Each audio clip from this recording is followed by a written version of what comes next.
ॐ विश्वं दर्पणदृश्यमाननगरी तुल्यन्निजान्तर्गतं पश्यन्नात्मनि मायया बहिरिवोद्भूतं यथा निद्रया यस्साक्षात् कुरुते प्रबोधसमये स्वात्मानमेवाद्वयं तस्मै श्रीगुरुमूर्तये नमः इदं श्रीदक्षिणामूर्तये बीजस्यान्तरिवाङ्कुरो जगदिदं प्राङ्निर्विकल्पं पुनः मायाकल्पितदेशकालकलना वैचित्रचित्रीकृतं मायावीव विजृम्भयत्यपि महायोगी वयस्वेच्छया तस्मै श्रीगुरुमूर्तये नमः इदं श्रीदक्षिणामूर्तये तस्मै श्रीगुरुमूर्तये नमः इदं श्रीदक्षिणामूर्तये ॐ सहना भवतु सहनौ भुनक्तु सह वीर्यङ्करवावहै तेजस्विनावधीतमस्तु मा विद्विषावहै ॐ शान्तिः शान्तिः शान्तिः सदाशिवसमारम्भां शङ्कराचार्यमध्यमाम् अस्मदाचार्यपर्यन्तां वन्दे गुरुपरम्पराम् ॐ पार्थाय प्रतिबोधितां भगवता नारायणेन स्वयं व्यासेन ग्रथितां पुराणमुनिना मध्ये महाभारतम् अद्वैतामृतवर्षिणीं भगवतीम् अष्टादशाध्यायिनीम् अम्ब त्वामनुसन्दधामि भगवद्गीते भवद्वेषिणीम् यं ब्रह्मा वरुणेन्द्ररुद्रमरुतः स्तुन्वन्ति दिव्यैस्तवैः वेदैः साङ्गपदक्रमोपनिषदैः गायन्ति यं सामगाः ध्यानावस्थिततद्गतेन मनसा पश्यन्ति यं योगिनः यस्यान्तं न विदुःसुरासुरगणाः देवाय तस्मै नमः देवाय तस्मै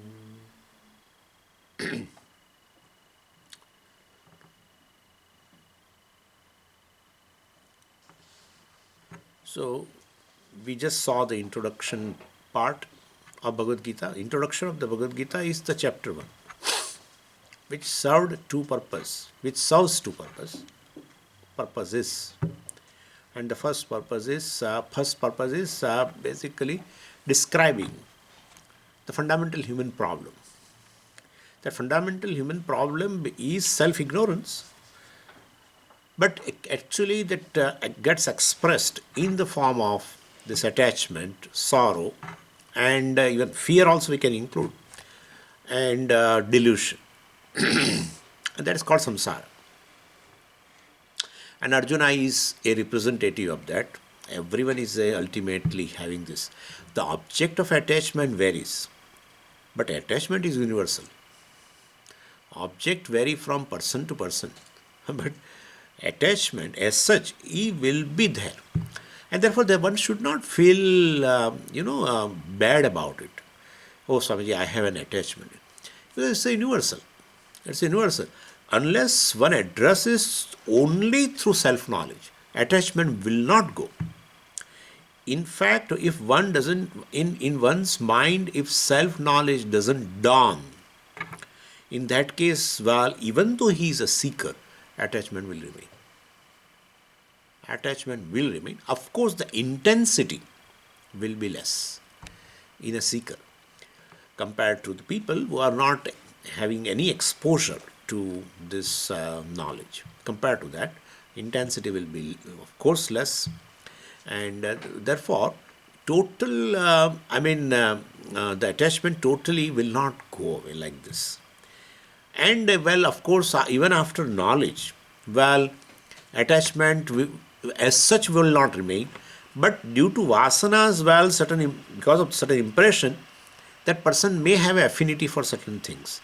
He knows it is mithya, and therefore he can shade it off immediately. But as such, one mind will be free from raga dvesha. Totally, there are no likes and dislikes in his mind. That will never be the case. We will be seeing in Sthita Prajna section. That will never be the case. people are literally struggling, then all the time feeling low about themselves, that they have a certain ragadveshas, etc. But one should not really feel like this. Manage storage. Anyway, so this is the thing. Anyway, and therefore here in this case also, so that is the first purpose which is served, and we saw very clearly that Arjuna had that attachment for Bhishma, Drona, etc. And that is the reason why, well, even so, when once you have an attachment, then you want to hold on to that thing. You don't want to lose that thing at any cost. And even the person or that object is with you, but suppose if you imagine that in future you are going to lose it, then also you will feel sorrow. That is the case with Arjuna. Really, they are right there in the battle, right? But still, just an imaginary loss of Bhishma and Drona made him sorrowful.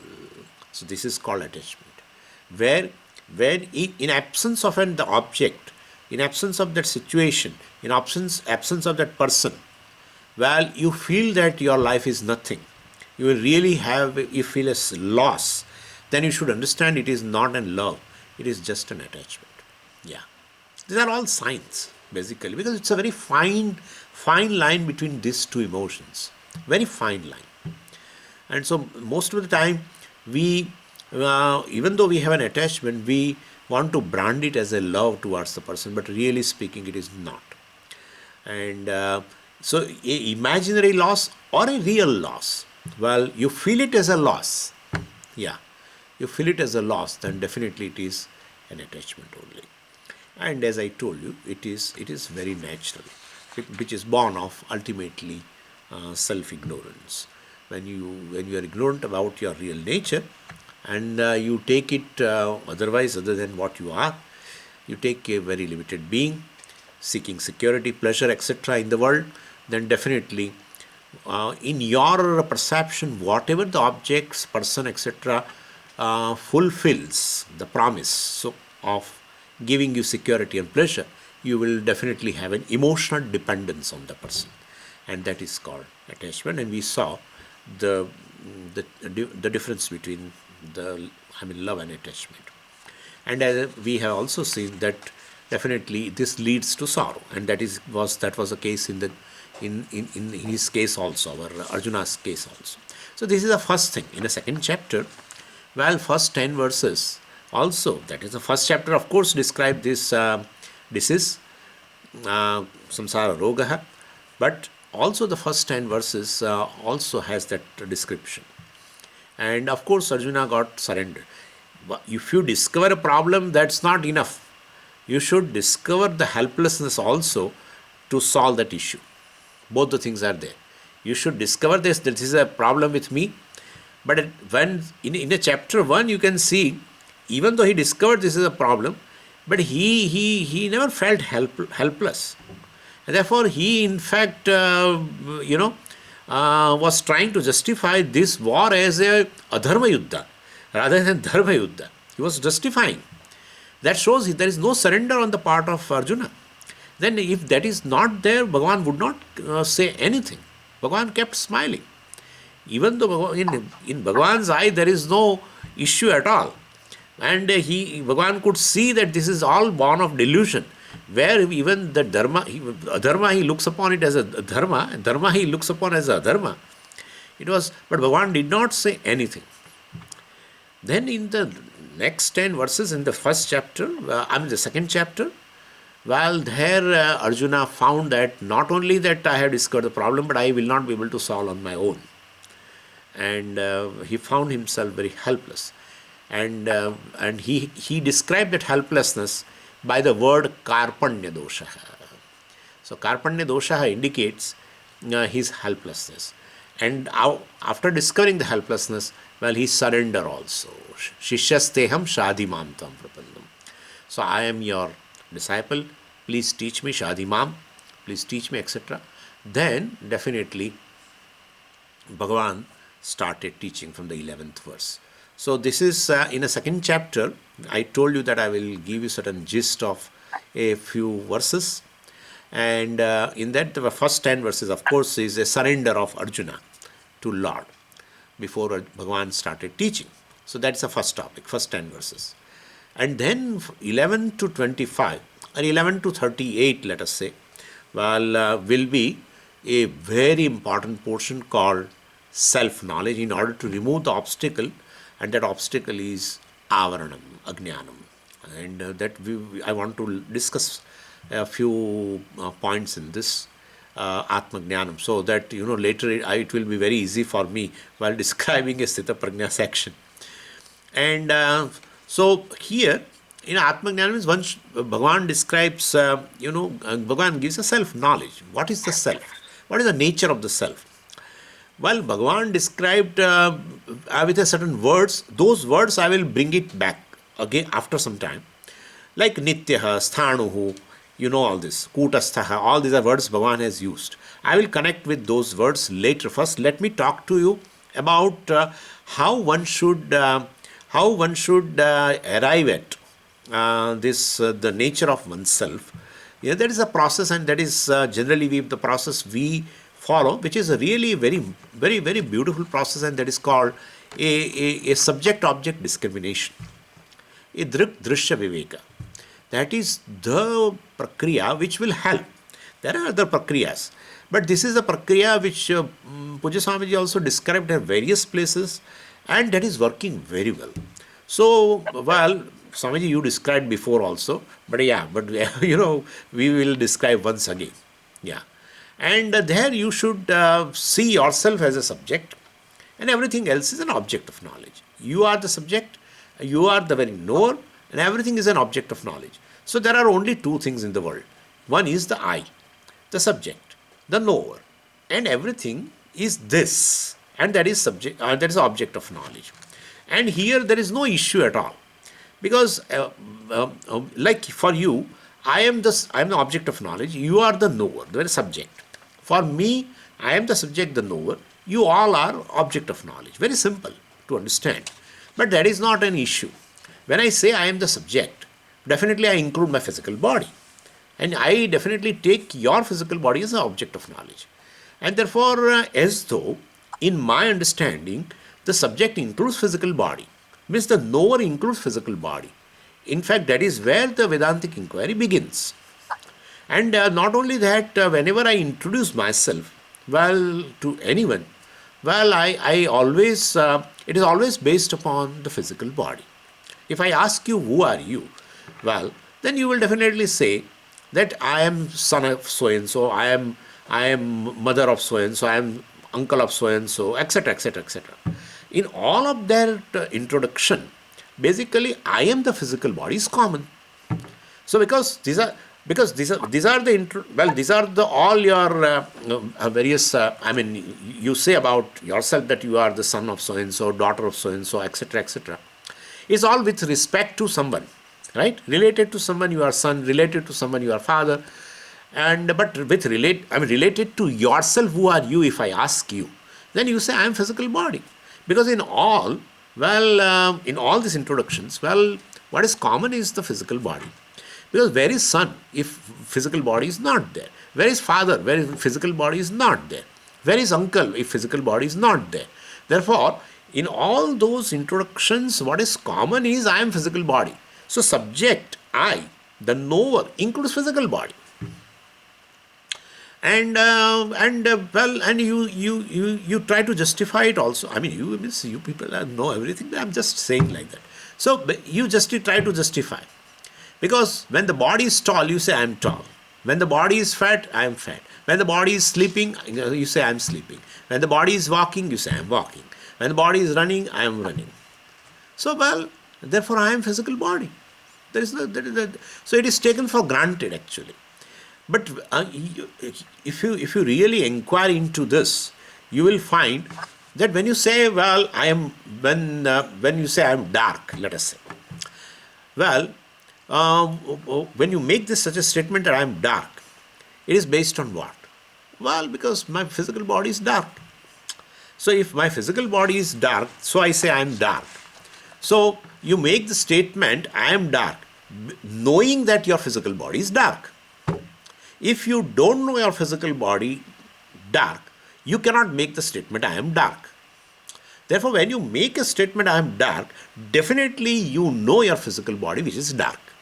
So, if you know your physical body and you are the knower, well, that is the object of knowledge. Therefore, it should not be included in I, the knower. I, the knower, is quite distinct from this physical body, because you know the physical body and then you talk about the physical body as yourself. And therefore, your physical body also is an object of knowledge. And therefore, any statement when you make that, well, I am tall or I am dark, I am fat, etc. Any such statements definitely involves the physical body as an object of knowledge, and objects' attributes are located in an object. That's for sure. So, like the tail of the monkey basically belongs to monkey. The restlessness of the monkey, belong to the monkey. Well, I objectify that, and then I enjoy, of course. Because restlessness of the monkey, which is an attribute of the monkey, cannot make you restless, definitely. Because it is resting in the object. Same way, any attribute of the body, a tall, dark, fat, any attribute, or male, female, any attribute, lies in the object, not in the subject. And therefore, this is like, say, if you make such a statement, which is definitely called a subject-object confusion. This is subject-object confusion. And in case of a seeing monkey restless, you don't say I am restless, because you say monkey is restless. That is its attribute. No, it's not my attribute. Therefore, I really enjoy his restlessness. I can't become restless. Well, then in this case also, all the attributes belong of the body belong to the body. It doesn't belong to you, the knower. And therefore, basically, you should not make such a statement, well, that I am physical body. Basically, you know the physical body. In fact, you know your physical body more intimately than you know any other physical body. Yeah. You know more intimately, very clearly. You can talk about it in pages and pages. You can talk about it. It's a very, very intimate object of knowledge. Therefore, I am physical body is not a correct statement. It is called subject-object confusion. It's an object, you take it as a subject, inviting all problems. All problems. Problem begins when you tell yourself as a physical body. Otherwise, there won't be any problem. Anyway, so my physical body is as good as an object of knowledge as any other physical body, and in fact I know my physical body more intimately than you do. Then you know my physical body. I know my physical body more intimately than you know about my physical body, and therefore, well, this is a clear object of knowledge. Therefore, I am physical. This first ladder is this. To know oneself is what is object, well, should be taken as a object, not as a subject. You are still a knower, but in a knower, in a subject, in the I, you should not include a non-I called body. You should not include. Such a discrimination should be there, which is called in a subject-object discrimination, druk, drishya, etc. Well, then the second step will be I am sense organs.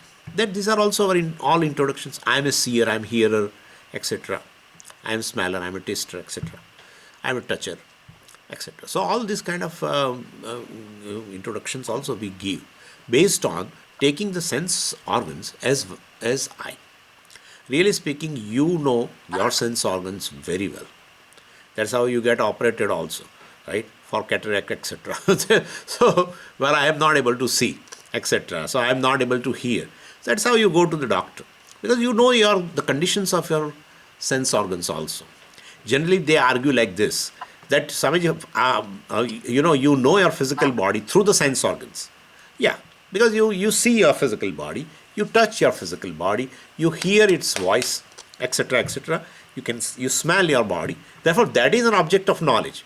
But you smell, you hear its voice, or you touch. Therefore, basically, you and the sense organs are one. So you are knower based on the sense organs, and therefore, I am the sense organs. Not correct, because you know the sense organs also, the conditions of the sense organs, and its condition, well, is very very known to you. It's an object of knowledge. Whether they are working properly, they are not working properly, they are now in order, disorder, etc., everything, well, you know very well. And therefore, sense organs also should not be included in I the knower, well, in the subject, well, it should be included in the object of knowledge. So we call it as generally as a drishyam, this. I and this, two things are there. I means drik, this means drishyam. Well, and you should put the sense organs also in the object of knowledge. Then the third thing is a mind. Third step. Well, I am the mind. Definitely, well, that is also not true, because you know your mind very well. An unknown mind cannot, like unknown, your mind is restless and you say, I am restless. Well, unknown mind, restless mind cannot, well, definitely make you restless. Well, but when it is unknown, you would not make a statement that, well, I am restless. When the mind is restless but you don't know that it is restless, you will not make a statement that I am restless. Yeah. And when you know that that mind is restless, then also you will not make a statement that I am restless, because you know the mind is restless. And therefore, basically, when you know the mind is restless, you will say mind is restless. Why should you say I am restless? Therefore, in either of the case, when mind is restless, but if you don't know, then you will not make a statement I am restless. You make a statement I am restless knowing the mind is restless. But well, if you don't know the mind is restless, you will not make a statement that I am restless first. And if you know that the mind is restless, in that case, how can you say that I am restless? Because mind is restless, which is known to you. And therefore, then also you will not make a statement I am restless. Either mind is known, restless mind is known, or either restless mind is unknown. You cannot make a statement I am restless. But anyway, therefore, when you make such a statement, I am restless, etc., definitely you know your mind is restless, and it's an object of knowledge. When mind is angry and you say I am angry, definitely you know your mind which is in anger, mode of anger, etc. And therefore, I am mind, etc., also is not true. It's an object of knowledge, and you are the very knower. So I, the subject, the knower, well, earlier, before I started the inquiry, self-inquiry, well, I was including the physical body in the subject, including the sense organs in the subject, well, including the mind in the subject, but now I know they are the objects of knowledge. They cannot be included in knower. Well, then you say I am memory, etc. Well, that is also not true, because I am there to recollect the memory. Not that I have gone with the memory, etc. I have collected them in the past, and they are the memories which I can recollect now, right?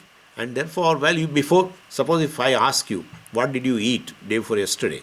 Well, you say, well, Swamiji, let me think. Well, generally, people forget. Perhaps morning what you ate, you may remember, but day before yesterday what you ate, well, you have to. So you try to recollect. So, but sometimes you are able to recollect, sometimes you are not able to recollect. Well, but still you are there. Whether memory is there or not, you are still there. And even memory was collected in a form of experiences. Well, first, before that also you were there. At the time of collection, and then also you were there. Now you are trying to recollect, also you are there. And therefore, you are independent of the memory. And therefore, you are not memory. Otherwise, you will go away with the memory. But you are very much there to say that, Swamiji, I am losing my memory. And therefore, my memory has become sharp. Therefore, you talk about your memory. People talk. They talk. Swamiji, nowadays I forget even to close the door of refrigerator. I in the morning these are all matas. Basically, they try to make bring out some vegetables and to cut vegetables and make some curry, etc. And sometimes they keep the door open and walk off. And then they suddenly remember, oh. So then when Swami comes for a bhiksha, you will say, oh, Swami, I am losing my memory now. I am quite old now, etc., etc. Anyway, what I am saying is, you are very much there to objectify the memory. You are there all the time, even before that and also after that, even if you lose it. So therefore, well, memory is also not true. Then, well, you say I'm a doctor of medicine, etc., or I'm a lawyer, etc. Well, that you cannot say, because I is independent of this. I is not a doctor. I is not even a lawyer. Before you gather the knowledge of law, you are very much there. You are not lawyer, but you are there. So therefore, well, in absence of even this knowledge of law, you are there. Now with knowledge of law also you are there, and how much you know also you know very well. So like that, with respect to, of course, with respect to the knowledge of medicine, you say I am a doctor of medicine, etc. With respect to the knowledge of law, you say I am a lawyer. That's fine. But you are quite independent of it, and you know very well how much you know about a given subject matter. And well, so therefore, that is also not true. I'm intellect, etc. I mean, knowledge or I'm intellect is also not true. I'm memory is not true. I'm mind is not true. I'm sense organ is not true. I'm physical body is not true. These are all objects of knowledge. See, this exercise of drugdrishya has to be repeated by sadhaka. Generally, people don't repeat. This is nididhyasanam actually. This is nididhyasanam. There is no other nididhyasanam. There is nothing so special about nididhyasanam. In my eyes, whether you listen this again and again is nididhyasanam, or you contemplate sitting in one posture, etc., at a given time, well, for 15 minutes, 20 minutes, while you go through like this exercise, is also nididhyasana. Anyway. And then, then you say, well, Swamiji, I am ignorance. That's the last one. So, well, this is also wrong conclusion. I cannot be ignorance because I am knowledgeable also.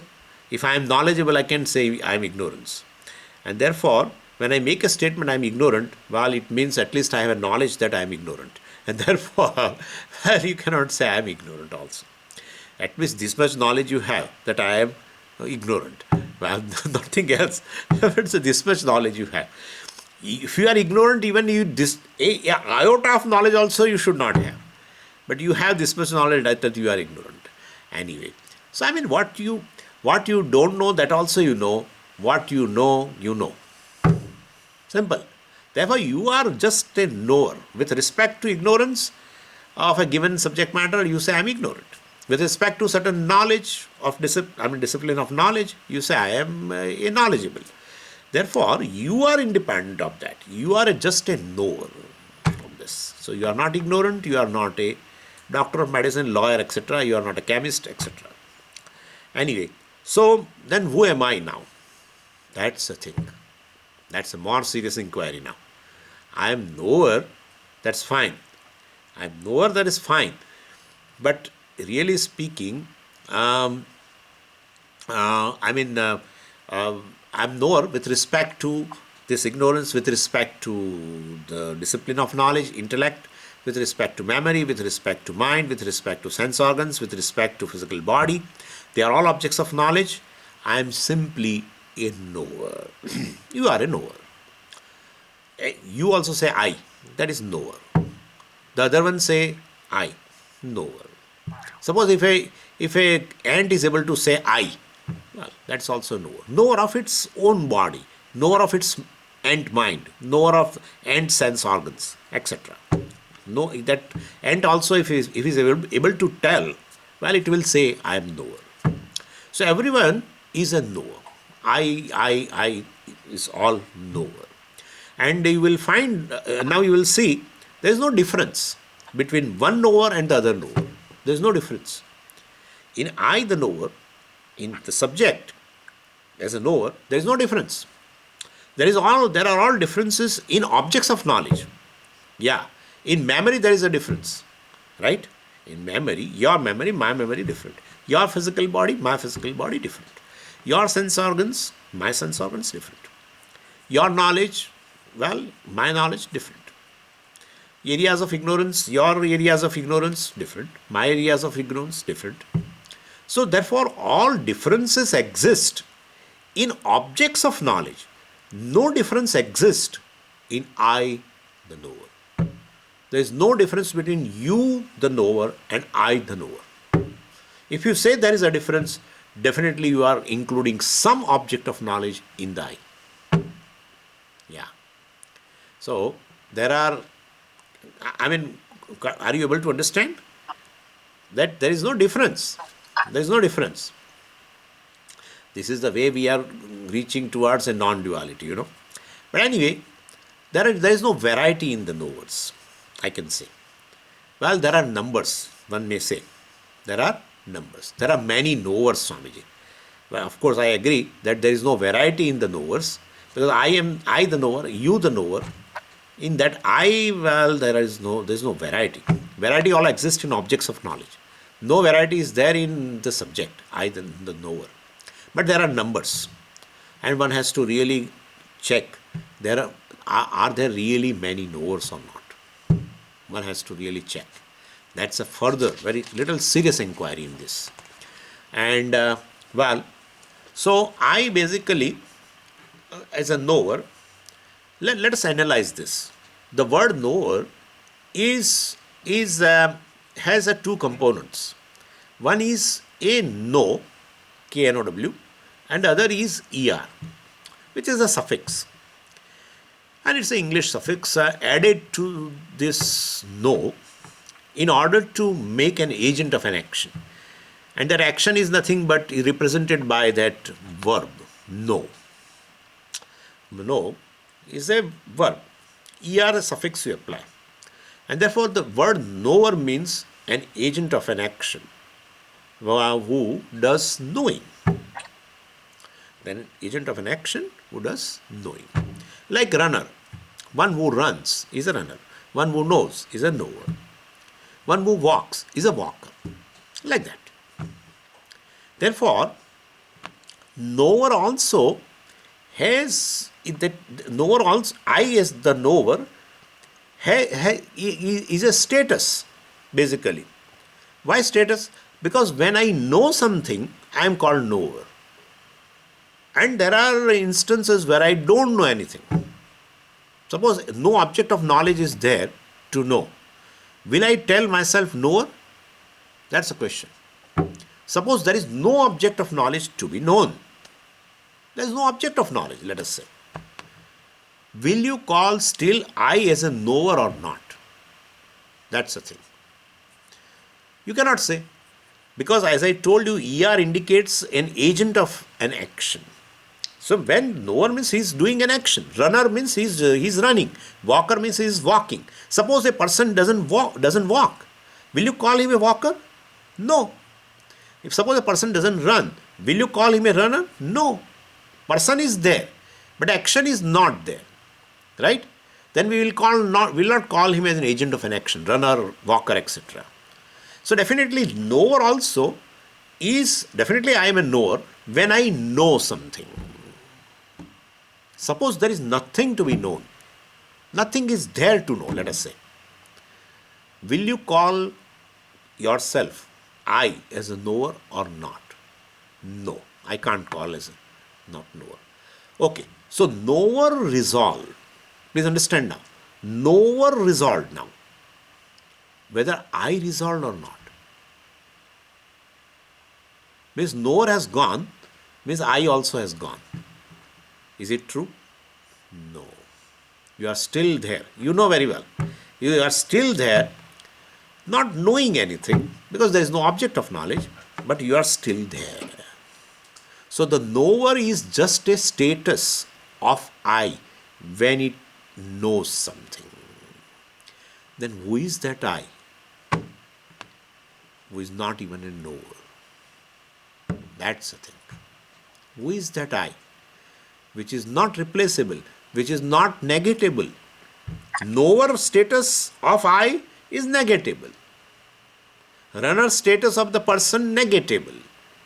Walker status of the person negatable. Right? Person is not negatable. The status is negatable. then who is that I which is not negatable? Well, because you say I am a knower. When you are trying to know something, you say I am a knower. Then knower is what? So definitely Swamiji is a conscious being. Because he is a conscious being, he knows. Therefore, when a knowerhood goes away, you as just consciousness remain. Knower is a conscious being. When knower status goes away, still you, the consciousness, remain. This I, the consciousness alone, in a situation when something is to be known, becomes a knower. The knower, well, resolves into knowledge, consciousness. If you don't like the word consciousness, well, definitely. Because the knower stands on knowledge. Basically, as a content, he must be knowledge. Then only can become a knower. Otherwise, how can he become a knower? So, this knowledge or consciousness is one and the same thing. Well, so you are basically knowledge, consciousness. This is the thing. So, this we have arrived that I am consciousness. Now, basically what you should do is this. Well, so when you hear something, you are hearer. When you see something, you are seer. Your consciousness, that will continue, right? That is not negatable. Hearer is definitely a consciousness or a knowledge as such, as a content, that cannot be negated. That so the sound is there. See now, sound is there, hearer is there, consciousness is there. Sound is there, I am the hearer, I am consciousness.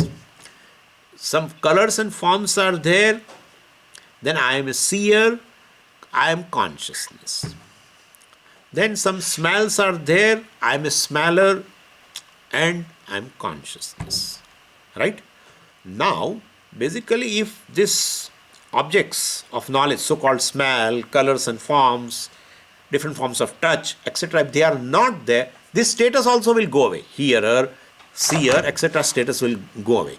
But I, the consciousness, continue. So what I will do now is this. I will drop that status which is there in between and go directly. Sound is there, I, the consciousness, is there. Right? I can say. Smell is there, I, the consciousness, is there. Colors and forms are there, I, the consciousness, is there. Different forms of touch are there, I, the consciousness, is there. So this, well, and when they are not there, objects of knowledge, different objects of knowledge, they are not there, still I, the consciousness, is there. So basically, I am a very invariable factor. I as consciousness is invariable factor in all perceptions, in all types of knowledges, an invariable factor. My status is variable. As a hearer, etc., is variable. But I as a consciousness is invariable. Whether objects of knowledge are there or they are not there. Objects of knowledge are there, my status will be there. If sound is there, I am a hearer. That status will be there. But I, the consciousness, still continue. But so sound is not there, well, then hearer is also not there. But I, the consciousness, continue. So this is called Anvaya Vyatireka. This is Anvaya Vyatireka. When something is there, when A is there, B is there. When A is not there, still B is there. Like that. You understand this? I will give you now example of our clay. When pot is there, clay is there. When pot is not there, clay is not there. No, clay is there. Yeah. This is where we enter into Satyamithya. Sound is there, consciousness is there. Without consciousness, one cannot say the sound is there.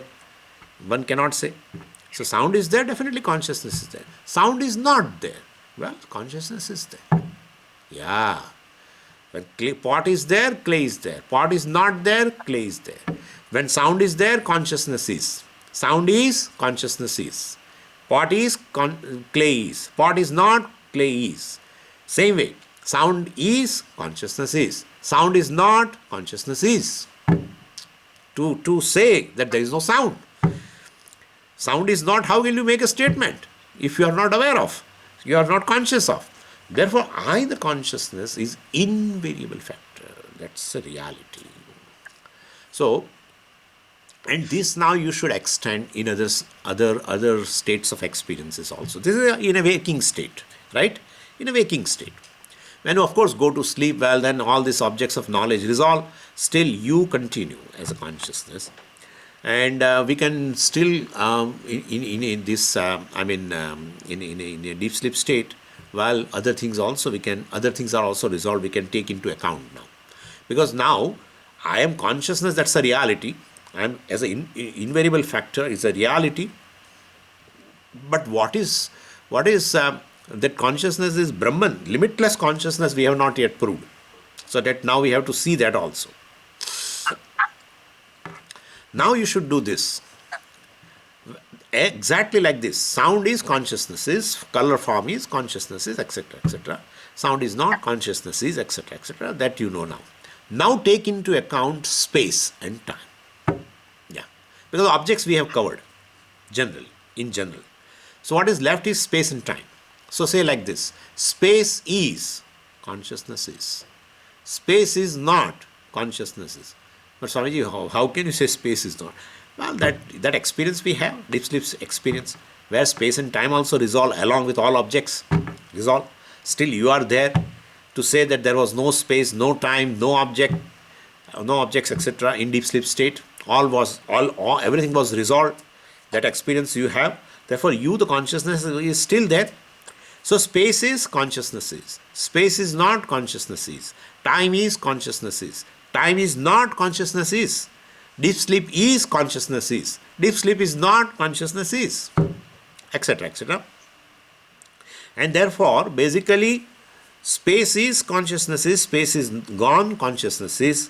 Then, in absence of space, if consciousness survives, I, the consciousness, survive, even in absence of a space, then what is my dimension?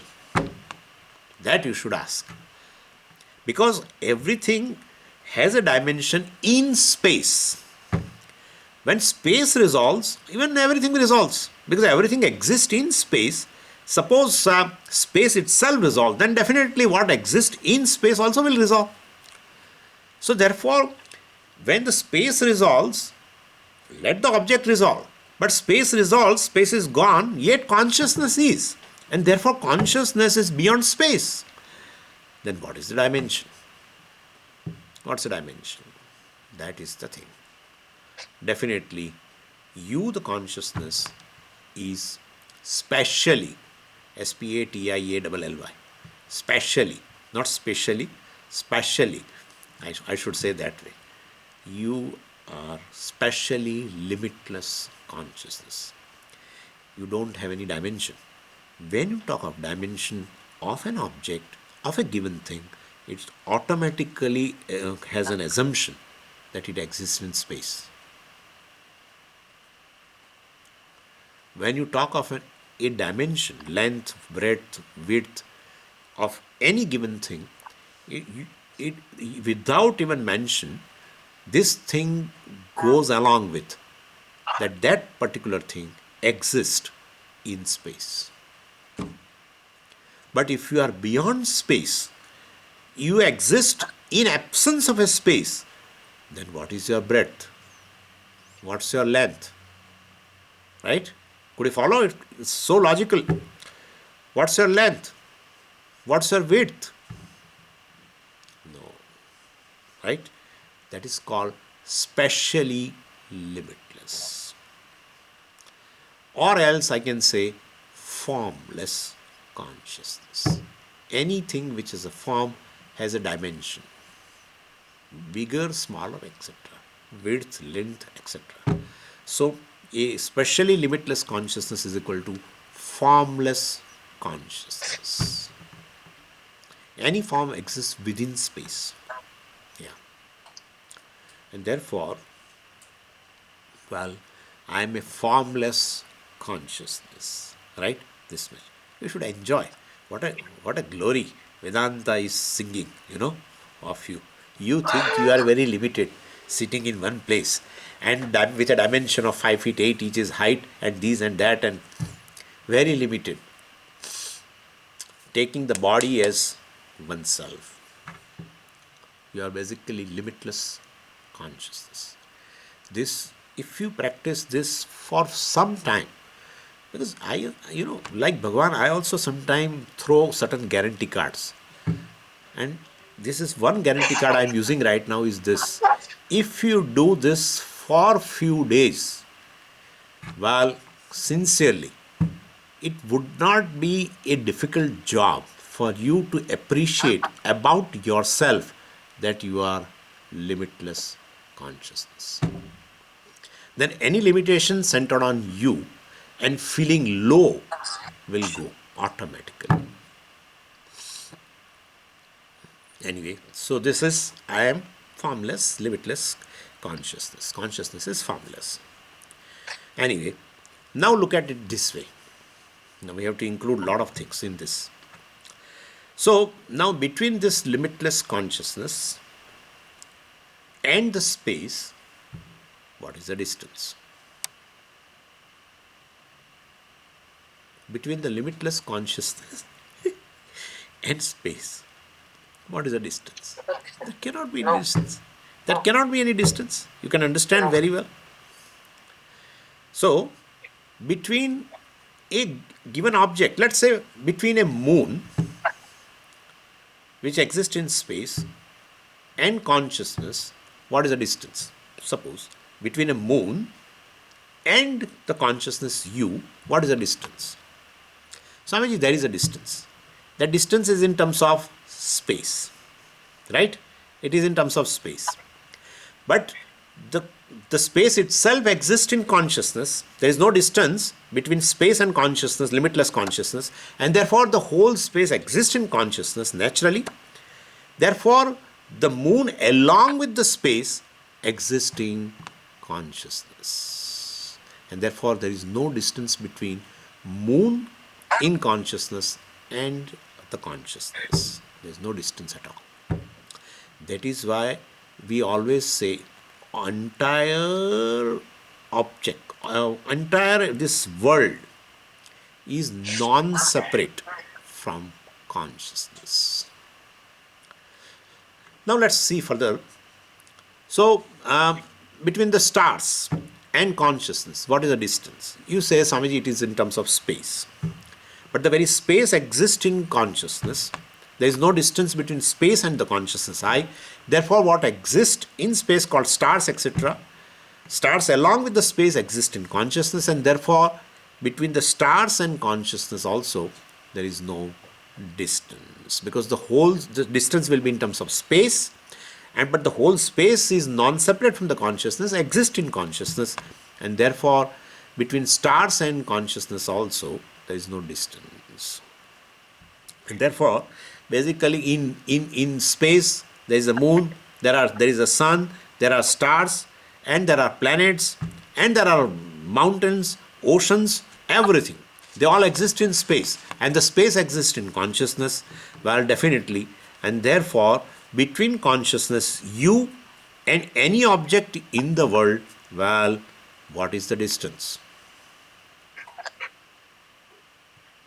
There is no distance at all between the consciousness and the physical world. There is no distance.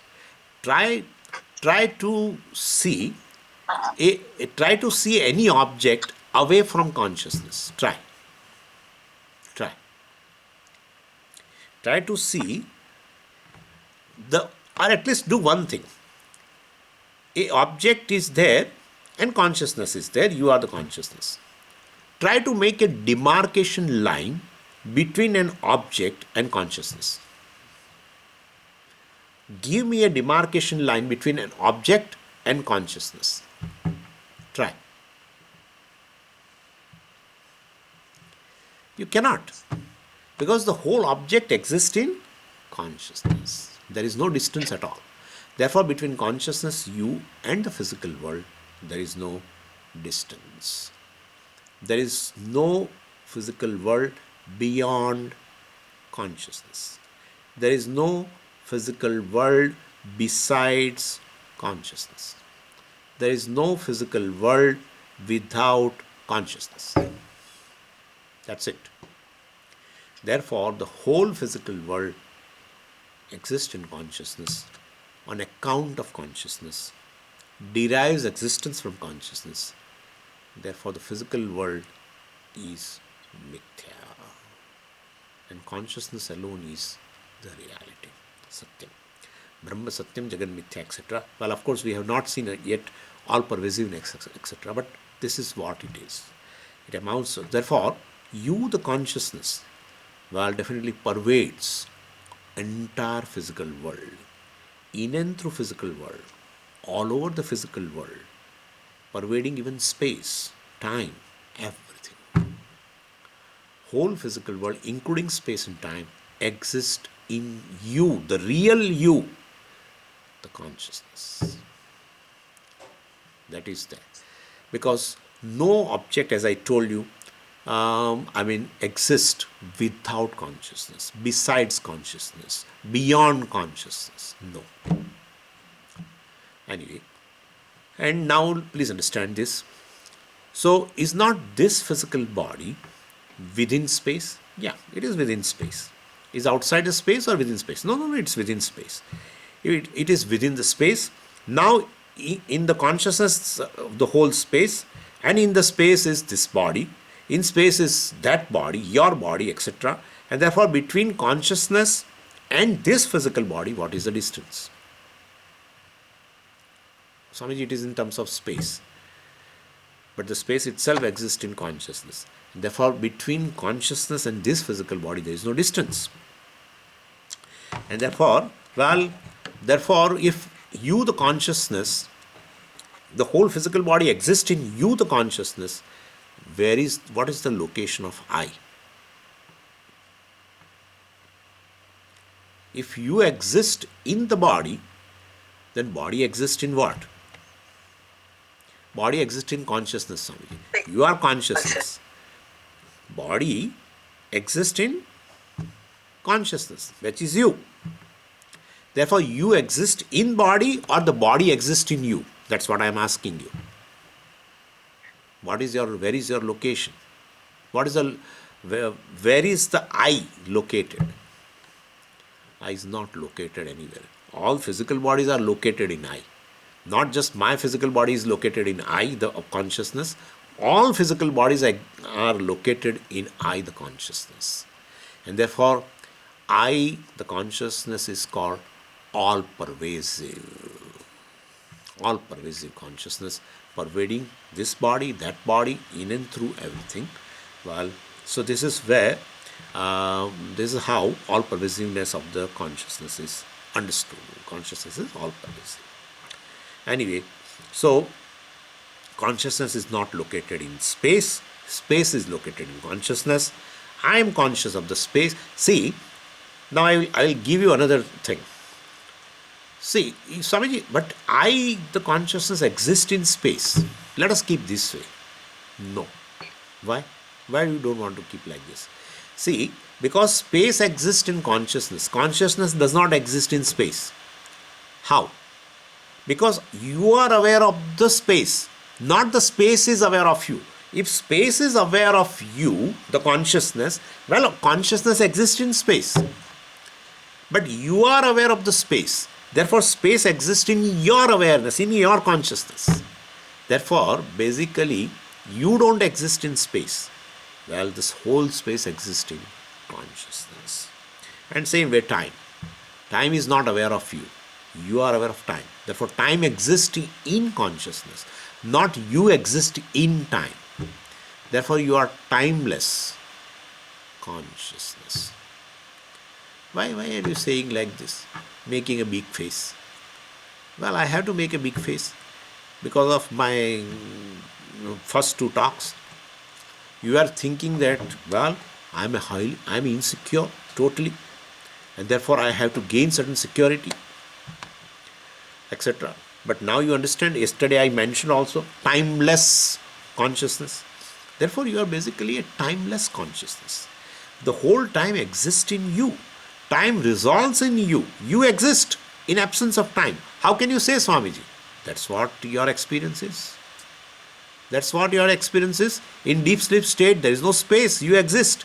In deep sleep state, there is no time. You are not aware of time. Time resolves. You exist. Yeah? So you are spaceless. That's what I said. Specially limitless consciousness. You are timeless consciousness. Timeless consciousness means immortal. Immortal. There is no question of becoming secure. Well, you are already secure. If you identified with the body, well, definitely there is a mortality. There is a fear of mortality. There is an insecurity, etc. Basically, you are timeless consciousness. So if you know your real nature, well, your emotional dependency on the objects for security, etc., goes away. Your attachment to various objects, looking upon them as a sources of security, will go away. If raga goes away, definitely the sorrow which leads to that also will not remain. Moha also will not remain. So that samsara rogaha, that the disease, will go away. If you know this in these many steps, then one day you will be able to see clearly that yes, the reality of I is formless, all pervasive, timeless consciousness. That is what I am in reality. In a transaction, well, I am a human being, no problem. I am a human being, I am father, son, whatever. Identifying with this Vesha, definitely. Because the timeless consciousness, limitless consciousness, formless consciousness cannot transact. There is nothing to transact. A limitless consciousness has nothing to transact. If something else is there to transact with, that limitless consciousness is not limitless. Naturally. Therefore, definitely I as a limitless consciousness is avyavaryam, Mandukya Upanishad says. Cannot transact, need not transact, do not transact. But I as a human being identifying with this body definitely transacts. That's my transactional reality. Not really real reality. Transactional reality. But, and there cannot be two limitless consciousnesses. And therefore, how many eyes are there? We count many, right? I am knower, you are knower, you are knower. Therefore, there are many knowers, many eyes. Well, there is only one eye. Because knower also is not a reality. Knower is just a status, right? Knower is just a status through various upadhis, various subtle bodies, various gross bodies. Definitely, well, but I as a reality is not, are not many. It's just one. That is knowledge or consciousness. There are no two limitless consciousnesses. There are no two limitless consciousnesses, because that is how in English also there is no plural of the word consciousness. There are no consciousnesses. No. There is no. Even though I was saying, some people were laughing. He doesn't know. That's true. Yeah.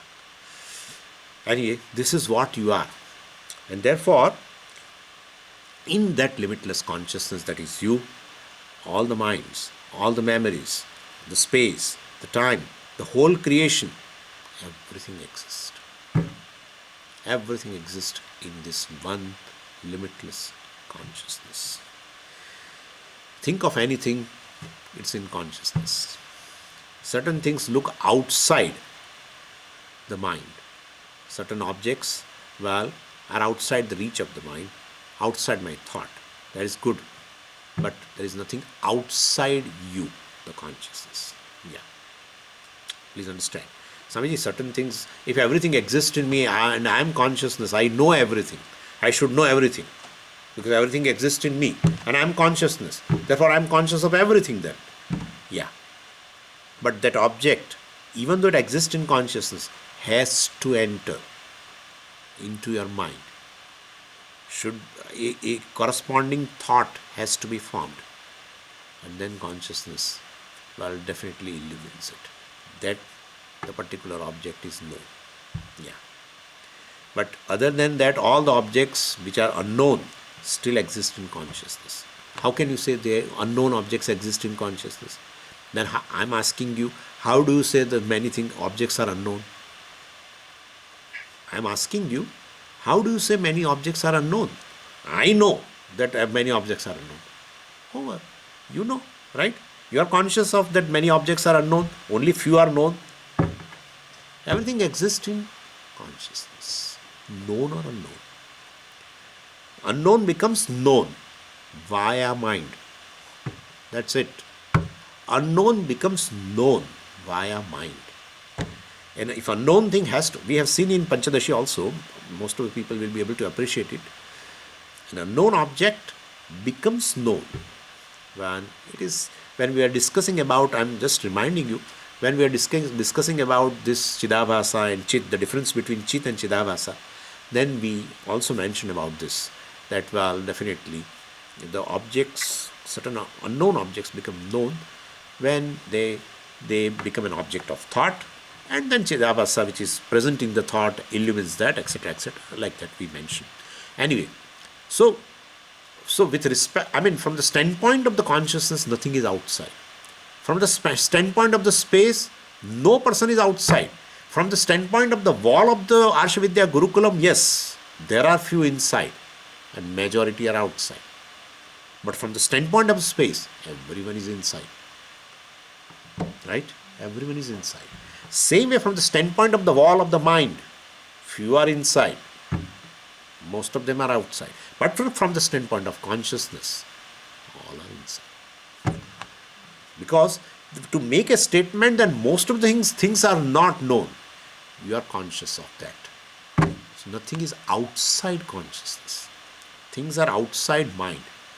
And that is true. That's good. That's a Ishvara's arrangement.